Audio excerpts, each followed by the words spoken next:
See, you all got to think the same way. Because you might be in there, maybe somebody, y'all trying to hide, and somebody in there screaming, you got to slap them and tell them to shut up. This ain't no play. Yeah. You got to slap them and tell them to shut up, because they want somebody to make it hysterical. You trying to put a plan together. And they're giving up your location. They don't tell her, baby, just no. Shut your mouth. And we're going to live out of this. Mm-hmm. You're going to apologize later. But if you don't do that, guess what? All of y'all will be dead. Mm-hmm. So you're going to have, if we ever have an active shooter in our community, you're going to have multiple agencies responding. You're going to have Douglasville coming out there. You're going to have people dressed like me coming out. Everybody in the offices are going to be leaving. Patrol guys are going to be coming. Sheriff's Department's going to be coming. Georgia State Patrol's going to be coming. Cobb County may come if it's out on Thornton Road. South Fulton may come. Like everybody's going to start coming.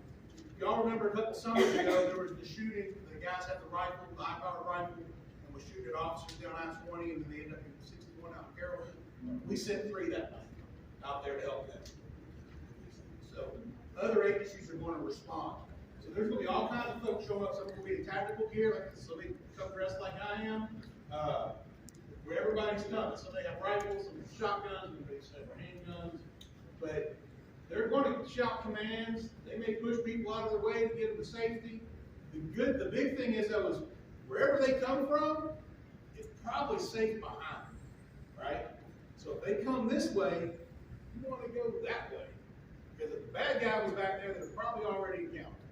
That's a good way to kind of indicate if you're in a big building, you're like at the mall. I don't know where the and you just saw a bunch of cops coming in that door.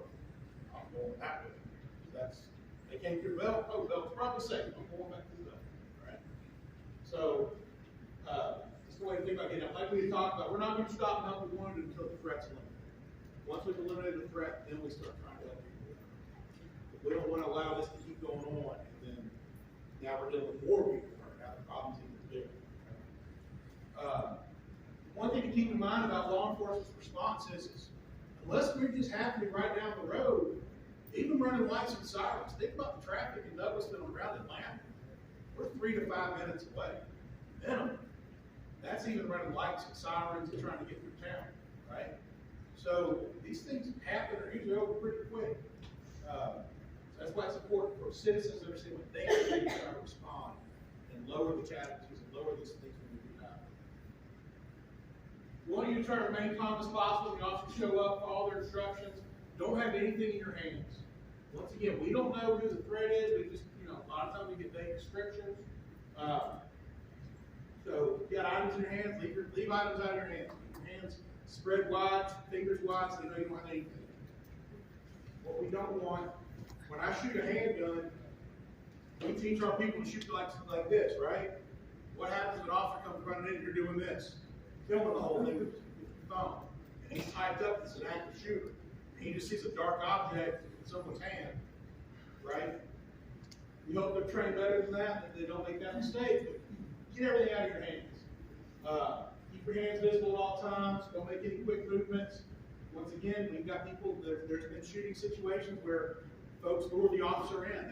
They act like they're hurt or scared, and the officer gets in and starts shooting them. That has happened with police officers. So, we make sure they know you're good.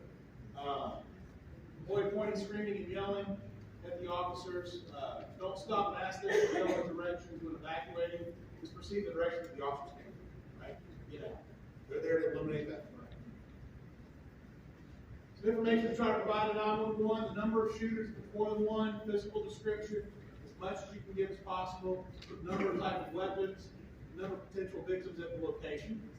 If you're at a church and they're thinking, we were at a meeting, there was 12 of us here, right?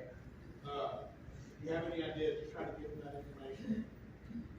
Part of the investigation is going to be once you get to a safe location or assembly point. We teach this to a lot of businesses and churches when they ask, and we talk about having an assembly point. So if there was an active shooter at school, We have plans for each one of the schools in the city of Douglasville, how when they evacuate, we've shared the schools, gone over where they're going to evacuate to. There's an initial evacuation point, and then we bus them to a secondary location, and that's where we'll do the unification of the parents. Is at a second location away from the school.